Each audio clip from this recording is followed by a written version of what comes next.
MVP quarterback Aaron Rodgers' vaccine scandal, speaking of vaccines, just keeps getting bigger. In his first public comment since testing positive for COVID, the Packers QB confirmed yesterday that he is, in fact, unvaccinated, despite telling reporters in August that he had been, quote, immunized. Apparently, Rodgers had been referring to a homeopathic remedy, not an approved coronavirus vaccine.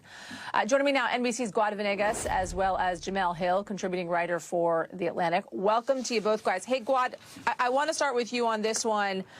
It seems like Aaron Rodgers is completely unfazed by the criticism out there, going on the rant that he did to defend his actions so far. Bring us up to date on what's going on. Right, Yasmin. So important to say what you just said. He confirmed that he is not vaccinated. He also told the podcast he didn't agree with the way the league treated him because he's unvaccinated. He cleared up that he's allergic to ingredients in mRNA vaccines, and he also had concerns about the J&J shot side effects. This is part of the interview from when he went on the show. My medical team advised me that the danger I'd be in to get of an adverse event was greater than the risk of getting COVID and recovering. So I made a decision. It was investments of my body. To my knowledge, there has been zero long-term studies around sterility or fertility issues around the vaccines. This idea that it's the pandemic of the unvaccinated is just a total lie. If the vaccine is so great, then how come people are still getting COVID and spreading COVID and unfortunately dying from COVID? Emphasize what you said, Yasmin. During the interview, he said he was, quote, he received an immunization protocol, which has not proven to provide immunity against COVID. But many wondered what type of treatment that meant. Now, as you mentioned, according to NFL.com, instead of getting vaccinated, he received a homeopathic treatment from his doctor, then asked the NFL to count that as being vaccinated. Now, he did not specifically say that on the show. He said that the treatment that he's doing is between him and his medical team. Now, after contracting COVID, we should say that he said that he consulted with Joe Rogan on how to beat it. So he's taking these monoclonal antibodies and ivermectin. This is the drug that we know is used to treat livestock that the FDA has advised against. So that's what we know from Aaron Rodgers today. Obviously, Joe Rogan, a medical expert there, someone to consult when you have to get treatment for having COVID. Sarcasm there, by the way. Jemele Hill, let's talk about what's going on here. Just putting sarcasm out there so everybody understands where I'm going with this. So it's one thing to choose to not get vaccinated when you're Aaron Rodgers. It's another thing to then lie, mislead people, and then put others at risk, right? You had Aaron Rodgers in front of the media, post-game, maskless. The Atlantic writing, the Packers sure appear complicit in helping their star avoid any questions by allowing him to go unmasked before the media. The team fed assumptions that Rodgers was, in fact, vaccinated. Oh, sorry, that's a quote from you, Jemele. I'm sorry. But what do you make of that? It was so good. I love having my own word. I love having my own word quoted back to me. It's all good.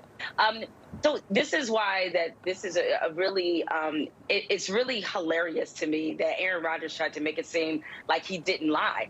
And I will say this, I think part of the reason that he did is because he didn't want to face a lot of the firestorm that he's facing now.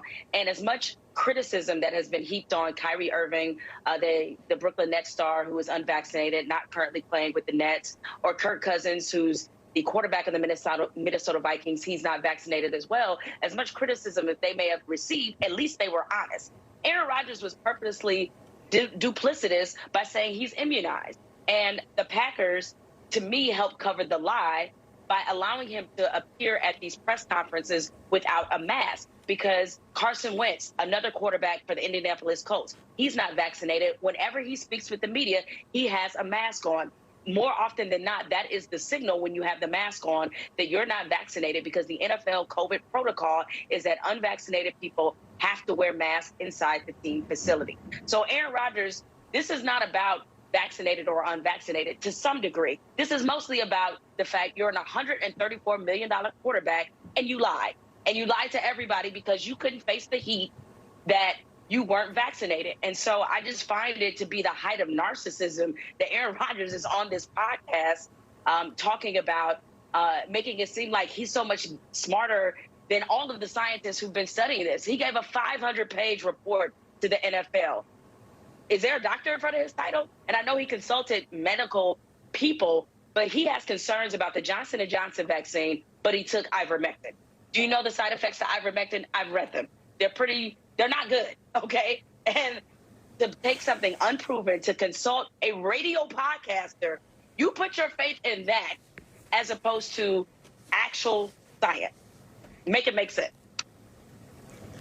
What type of damage does this do, Jemele, to folks that listen to people like Aaron Rodgers?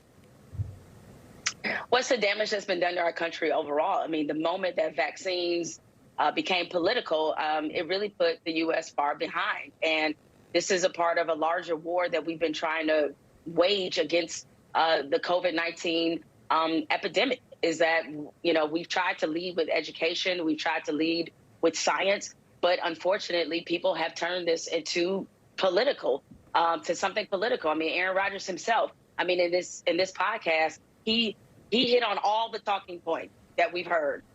Woke culture, cancel culture, the woke mob. And then, to me, the exclamation point is quoting Dr. Martin Luther King Jr. So this is not about being vaccinated anymore, not vaccinated, or health, or looking after your own community. This has become about right and wrong, some people wanting to be right, people not wanting to be wrong. And this has become something that unfortunately is going to put us all behind as we try to stay healthy and safe. Jemele Hill, thank you as always, and for your piece in the Atlantic and for allowing me to quote it. Guad Venegas, thank you as well. Still ahead, everybody, how a subject